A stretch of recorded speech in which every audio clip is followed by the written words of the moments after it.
Hello, I'm Jamie Deason from El Dorado, Arkansas.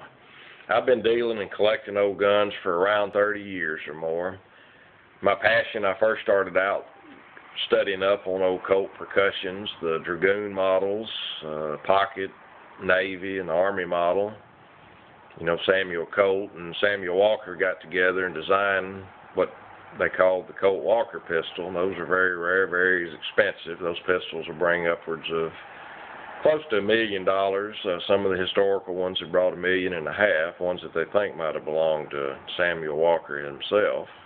Most soldiers had a pair of the pistols. And there's a lot of fakes out there. You know, that gets into fakes, restorations. I've done some restorations for some of my customers, and of course I try to do the best work. I'm very picky, and I keep working on something until it looks right. And some of my work is, you know, gone and passed the test and said it was attic fresh from some of the experts, and which is kind of scary. You know, I've seen some dealers advertise a piece on their website, you know, well, looks like this scabbard appears to have been professionally repaired. Well, if it appears to have been repaired, they must not have done that good of a job on it. But anyway, I enjoy, you know, I even do repairs on leather that can pass scrutiny of not being repaired. Swords, I do a lot of work on swords for people, and of course now that gets into, I don't want everybody thinking everything that I sell has been restored, because I never work on my own items, and you can always rest assured that if you buy a piece from me that it hasn't been worked on, unless I tell you that it has. Now, buy one from somebody else, you might be a little bit more careful. But anyway, my expertise lies in your old Colt percussion, single actions, Confederate edged weapons, Confederate pistols, and long arms. I've studied excessively. And my old buddy Sean, I've seen him send a good Confederate sword out of a shop. And best I could tell from seeing it on TV in the picture, he let a good one slip out, and I heard him tell Rick that, you know, not enough people know about these, and there's a lot of fakes out there, so he suggests to stay away from it. Well, that is my specialty, is swords. I'd say it's one of the things I've studied the most, Confederate swords, U.S. swords, and then also Japanese swords from the 1200s on up to World War II. And, of course, I can't read Japanese, but I can spot a few of the characters and look them up. And, you know, Sean, he's had the same passion I had. You know, I've run into him at a lot of shows, and he really has a passion for collecting. It's just, you know, he's not in the Confederate sword field. In his area, you don't see a lot of Confederate swords. Now, I have picked up some that came from out around, you know, California and off the West Coast. They usually brought back, and of course, you wonder how they got out there, other than just moving out with families and, you know, post-war. One of the best Boyle and Gamble calf sabers I had, looked like a brand new one, came from California. I guess it stayed in good condition out there due to the climate. But getting into values of guns, you know, guns will show up at a small show. People bring it in, determined to sell it for the best price they can get. And, of course, sometimes they don't do enough research before they take it in. Sometimes they feel comfortable that they know what it's worth. One little story I can remember, probably about 7 years ago, a lady brought a old Colt pistol into Shreveport, Louisiana show. She carried it into probably gun store, pawn shop, and they looked it up. They even gave her a little printout, said Colt Navy, in good condition, worth about $1,300. Well, she walked in the show, and she wasn't going to take a penny less than $1,300. I didn't see the lady.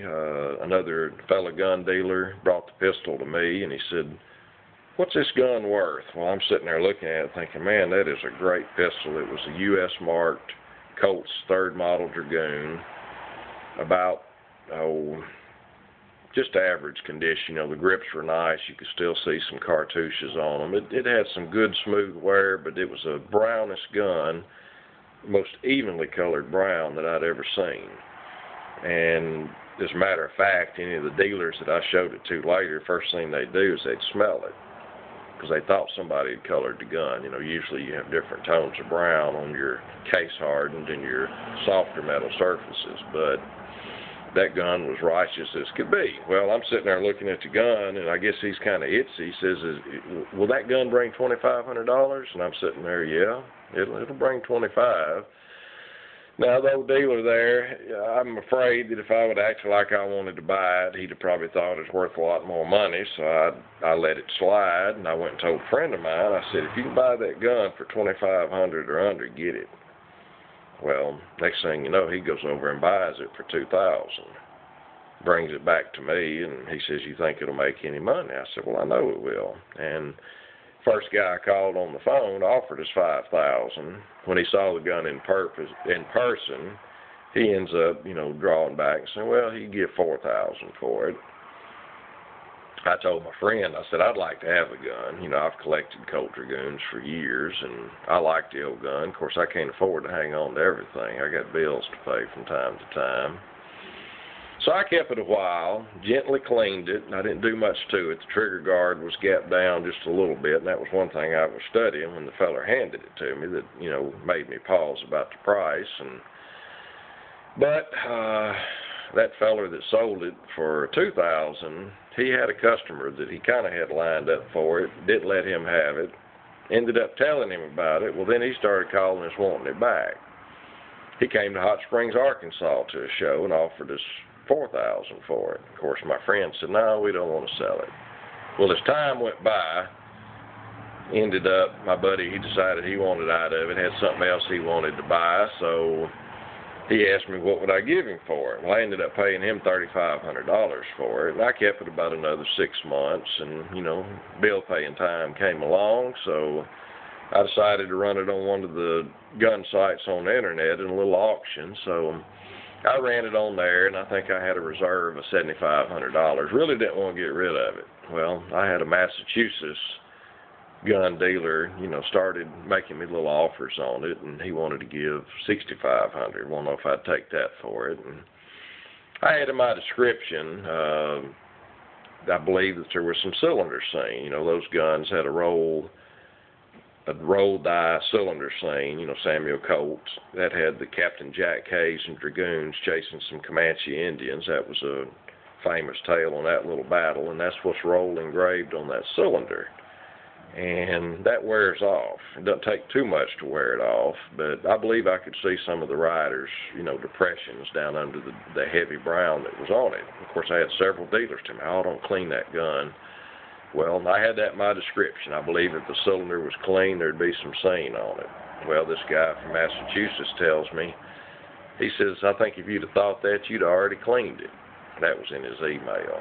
Well, he was doubting my word, and so I carried it out and got me some fine paper, and I did a little cleaning on it. Sure enough, it had about a 50 to 55% light seam on it. The main riders were there. Well, a good cylinder seam on a Dragoon could easily be worth another $2,000 or $3,000. So I emailed him back, and I said, well, I took your advice, and I cleaned the cylinder, and yes, it does have seam, and now I want $8,500 for the gun. Well, I didn't hear any more from him, but I ran it on the auction site maybe 2 more times, and the second time I run it, it brought $8,500. So there's a tale of a gun that started out at $1,300, worked its way up to $8,500. Right guy might pay $10,000 for that gun. So a lot of people walk in a show and they have their mind set on a price, they sell it, and it just works its way up either to bigger shows or to, you know, different dealers. Some dealers won't make an offer on an item. Oh, that's your item, you need to price it. Well, I'll make somebody an offer, and I generally try to tell somebody what the gun, if they ask me what the gun's worth, I'll tell them, say, well, that gun might bring as much as this, but you got to find the right buyer. I'll give so-and-so for it. And I usually get stuff bought that way, and I don't like to be taken advantage of, and I won't take advantage of somebody else. Now, if they walk in and say, I want $200 for this and won't take a penny less, and it's a $10,000 gun, I'll give them $200 for it. But that's just the name of the game, and knowing what something's worth or what it might be worth, you get into documentation, just like your old Colts letter for a percussion pistol. is around $300. If there's anything exciting about the leather, they may charge you more, you know, if it went somewhere good or whatever. But any of your old Colts that were made right at the beginning of the war between the states could easily have been shipped south to one of the southern states, which makes it a secondary Confederate weapon, and that could double or triple the value of a fine gun. If it's an RFO gun, instead of being $2,500, $3,500 Colt fluted Army, if it was shipped to New Orleans, I've seen those bring $5,000, $6,000. Hadn't seen many lately. I've stumbled up on 3 guns like that laid on people's tables for $2,500 to $3,500, and I'd gamble thinking, yeah, that's in the right, you know, it's a range. First 5,000 fluted guns. First 5,000 of the guns were fluted, and about half of those went south, and about half of that number will letter ship south. There were a lot of southern agents waiting at Colt's factory gates to buy guns, and of course those were just, you know, letter shipped to New York. That's where their sales office was. Their production facility was in Hartford, Connecticut. Some of the guns mostly shipped to New York and left from there. And that was Samuel Colt's main office to ship stuff out of. Of course, during the war and right before the war, for some reason he changed his barrel address to, address Samuel Colt, Hartford, Connecticut. And they said maybe the Southerners might not want to buy a gun made in New York. I don't know. That's the old tale. But anyway, that could really increase the value of a gun being shipped to San Antonio or Natchez, Mississippi. 1,000 went to General Ben McCullough. He had them shipped to New Orleans, and those ended up used by Texas troops. And then you had Georgia, South Carolina, and Richmond, Virginia shipped 60 armies. And you probably had around 750 Colt 1851 Navies went to southern states out of about a 4,000 gun range.